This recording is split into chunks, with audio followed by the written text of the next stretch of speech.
Okay, where were you watching the Cowboys-Packers game? Oh, well, I was at the house. Honestly, I wasn't watching intensely. I just kind of kept flipping back, from time to time, just kind of seeing what the score is. I watched the fourth quarter.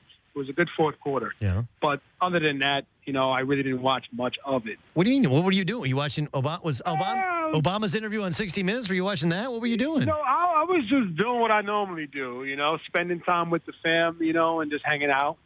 I just said, all right, well, one of these two teams are going to play, so I'll just kind of flip back and forth. And when I don't need to be watching it, stressing out in every quarter. I watch enough football during the week. I don't need to be on my off day thinking about more football. I know, but this could be, every year you get to where it's really serious. It could be your last game, or this could be a big game. You can't pick up you're going to watch it, I guess, leading up to the week anyway, right? Absolutely. That's what I'm saying. It's my off day. So my off day is for being off. It's really, when I say it's my off day, it's truly my off day because I don't know who I'm even playing, so I can't even study film on that team. So this was truly a day where I can just kind of put my feet up and relax and watch a TV series or something like that, and get my mind off of football and just flip there for a second to see who's winning.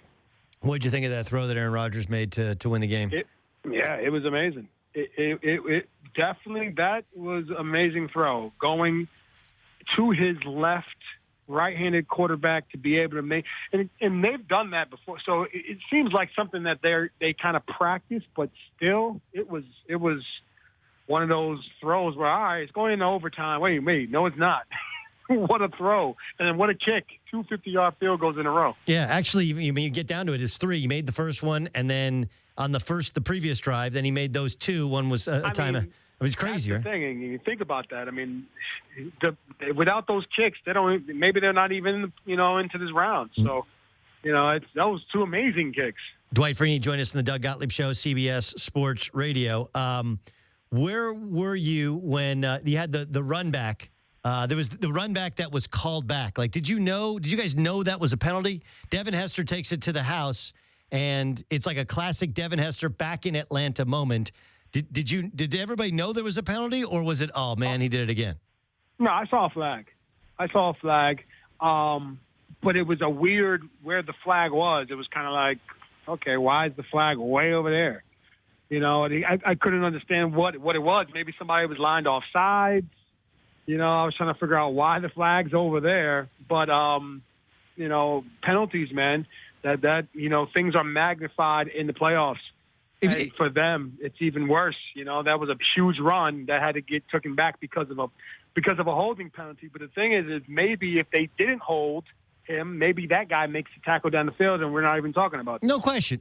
And if it does count, then they also don't get the botched play by Russell Wilson, and then that was the momentum changing couple plays of the game, right? That completely changed the game.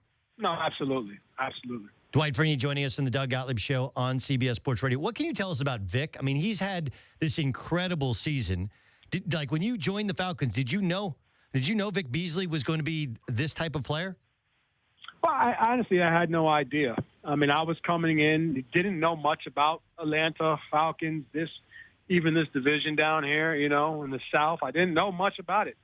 I did know that they had a guy that was a young guy who had some ability, and that he needed a little help, just kind of me being a veteran guy and being a young guy, him being a young guy, sometimes, I can help him out and give him some pointers that he hadn't experienced yet, or, so he can look out for, or kind of help him out, because I was kind of like a guy like him when I was younger. Yeah, you're the old Jedi. You came in to teach the young Jedi some tricks. So what'd you? Yeah, exactly. Yoda. What'd you teach? You're Yoda. Yoda joining us. Dwight Freeney. Yoda joining us. Young Skywalker's Vic Beasley. What did you teach him? Yeah. Well, you know what? It's just raising his IQ, man. And I say that his IQ is his football IQ, as in kind of knowing when to do certain moves. When to bull rush, when to spin, the best way to work this type of move, this formation, this protection, and that's things that you just don't, you learn right off the bat. You just have to learn it through experience, or you have a good coach, or you get an older guy around, that can kind of teach you these things. So now when you get in the game, you're recognizing things a lot quicker, faster. You're doing moves at the right time, so they're more effective. Those are things that I had to learn a lot on the run, so I'm just trying to, give him as much information as I can so that he can play and be who he is.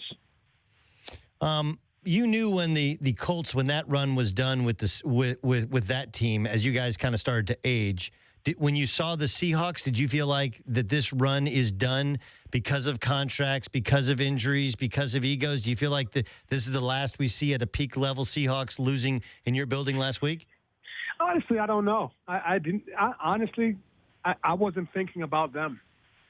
I didn't think about them. I mean, I know what we did. I know how much we put in. I know how well we execute. So I don't know if, and I'm going to say it wasn't so much them of what happened. It was us. I think we just out executed and played a better game than they did. Who knows? If we didn't play well, they could have won, and we'll still be talking about the Seattle Seahawks. But I feel like, them losing wasn't they were older and they were all these things about the Seattle Seahawks and not enough about how well we executed and played and why we're in this position, not about them. You know what I'm saying? Yeah. So my mindset wasn't, oh, they're older and that era is over. I have no idea what their era is going to be. All right, who knows? Let me ask this. Dwight Freeney joining us on the Doug Gottlieb Show on CBS Sports Radio. Surefire for future Hall of Famer. Of course, plays for the Atlanta Falcons. They got the Green Bay Packers, the team they played previously, beat them in Atlanta by 1 point. Russell Wilson, most people say keep him in the pocket, right? He's at his best. He hasn't been the same this year in terms of his athleticism out of the pocket, but that's when he makes so many of his plays. What about Aaron Rodgers in comparison? He makes a lot of plays throwing the football out of the pocket as well. Is the plan to corral him, or do you just want to pressure him and chase him down? Like, how do you manage the Aaron Rodgers problem?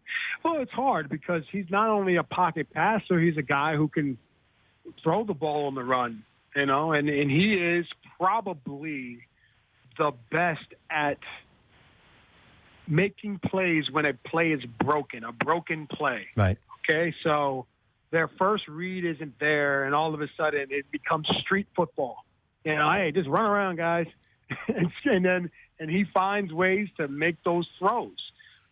So it's tough to defend. You can't just try to defend broken plays all the time. Just have awareness that that's going to happen. And from a rush standpoint, just get after him. You can't predict where he's going to be. He's so unpredictable, and that's a good thing about him, but it also can be a detriment. And we hope that it can be a detriment more times than not, because sometimes when you do decide to hold on to the ball too long and do things, big plays happen, fumbles happen, sacks happen, so it also works in his favor too, because big plays can happen on their side, where guys stop covering receivers and they run down the field and score touchdowns. Yeah. Dwight Freeney joining us on the Doug Gottlieb Show, CBS Sports Radio. Let me ask you a little bit more about your craft since you are an ultimate craftsman. James Harrison is rushing Alex Smith on a 2-point conversion. He may have slipped. He may not have been held. I don't know if you were watching. That was late Sunday night, so you're probably off to bed. But I'm sure you've seen the play by now. Just in terms of craft, if you get held a little bit, do you automatically fall down to get that call, or do you only go down if you're pulled down? Well, you're usually you never fall to get the call. Okay, your mentality is, trying to get to the quarterback no matter what it is. If he's pulling me, he's yanking me, I'm going to try my best to get there. Okay, so if you get held, the momentum or what have you will bring you and drive you into the dirt or drive you into the ground. All right, so watching the play, I saw it. Yeah, it was a hold. Now, that being said, are there more blatant holds? Absolutely. There are more blatant holds. Was I surprised that the ref actually called it, being a defensive lineman, being a guy who gets held a lot and never gets the call? Absolutely. I was very surprised. But that being said, I believe it was a hold, okay, that could have been called or not the ref decided to call it. You're getting up there in age. I'm not trying to bury you or anything, but you're closer to Arthur Blank than really anybody else age-wise in that locker room.